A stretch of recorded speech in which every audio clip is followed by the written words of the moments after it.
Gérald Olivier, vous avez un peu la même impression qu'il va tenter de, encore une fois, faire passer Joe Biden pour un gauchiste, un socialiste, un communiste. C'est un peu ce sur quoi il l'attaquait déjà, hein, Mais dans le passé. oui, il attaquera surtout sur le fait qu'il n'a pas de programme, que le peu de choses qu'il a mises en avant, c'est des choses qu'il a cherché à récupérer du programme républicain, notamment lorsqu'il parle de construire américain et de faire du Made in America. C'est quelque chose qui remonte à 2016. Donald Trump l'a déjà d'ailleurs attaqué pour plagiat, en lui disant que c'est quelque chose qu'on connaissait chez Biden, puisque par le passé, il a été pris parfois en flagrant délit de plagiat. Donc je pense que Donald Trump va l'attaquer sur ce point-là. L'autre point sur lequel il va l'attaquer inévitablement, c'est Hunter. Là, je suis tout à fait d'accord avec M. Hawkins.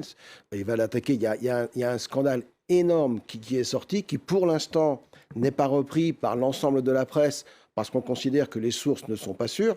Mais il apparaît de plus en plus vraisemblable que les fameuses emails qui ont été découverts sont de vrais emails, qu'ils appartiennent au fils de Joe Biden, et ce qu'ils Récupéré révèlent. depuis un ordinateur qu'il Voilà. aurait laissé chez un réparateur. Enfin bon. Absolument. Et le disque dur a fini par atterrir chez Rudy Giuliani.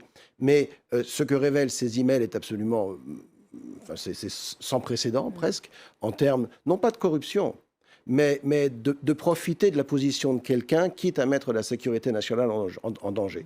Donc de ce point de vue-là, Trump va attaquer très fort, quitte à aller bien au-delà des questions qui seront posées par le modérateur. Par ailleurs, on a retiré la politique étrangère des questions du débat et Donald Trump parlera Il est de furieux. politique étrangère. Il est furieux. On a retiré l'économie du débat. Pour Donald Trump, c'est son point fort. Il parlera d'économie sans qu'on lui pose la question. Il y a une chose, à mon avis, fondamentale à observer et à dire, c'est que ce n'est pas Trump qui divise l'Amérique. Trump n'est pas celui qui a créé la division. Trump est le résultat de la division. Il y a 40 ans que l'Amérique est divisée et on pourrait remonter dans le temps pour voir les politiques qui ont provoqué cela. Mais Trump est bien plus l'expression d'un symptôme que le déclencheur d'une certaine situation. Il le dit lui-même. Il le dit lui-même qu'il ne devrait pas être là. Donald Trump parle d'entrer en politique depuis 1980. La première fois qu'il l'avait évoqué, il avait 35 ans, Ronald Reagan était président. Et il trouvait déjà que ça allait S'il pas vous bien plaît. en Amérique. On sortait de l'Amérique de Carter.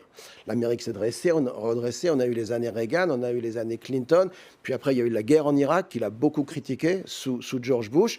Il y a eu les années Obama, et on sait très bien qu'il a beaucoup critiqué également Obama, qu'il a fait partie de ceux qui ont contesté la légitimité de la présence d'Obama.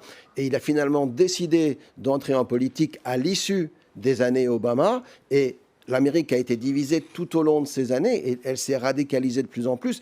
Et c'est parce qu'elle s'est radicalisée que justement on a fini par avoir un Donald Trump. J'ai fait allusion à cette question de la Cour suprême.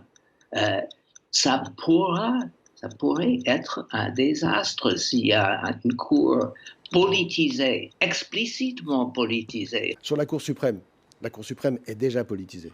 La Cour suprême est politisée depuis 25 ans parce que les démocrates se sont aperçus qu'il était beaucoup plus facile de faire évoluer la législation sans passer par le corps législatif. On a 9 juges, il suffit d'en avoir 5 de votre côté et on peut faire évoluer les mentalités, évoluer la société, évoluer les règles, rien qu'avec 5 juges qui sont non élus et nommés à vie. Le problème, c'est que les circonstances politiques et historiques ont donné à Trump le choix de 3 juges. Et il a réussi à inverser cette tendance. Mais c'est pour ça que les démocrates aujourd'hui sont très très embêtés. Parce qu'un système qu'ils ont mis en place est en train de se retourner contre eux. Première chose. Deuxième chose, Donald Trump n'est pas l'homme du Parti républicain. Donald Trump a renversé le Parti républicain pour le mettre derrière lui. Et en 2016, souvenez-vous, on ne voulait pas de lui. Il y avait même ce qu'on appelait les Never Trumpers, donc des anti-Trump, au sein du Parti républicain, au sein de l'aile conservatrice. Donc il a réussi à totalement transformer le mouvement et à ramener le Parti républicain derrière lui. On pourrait en dire beaucoup plus.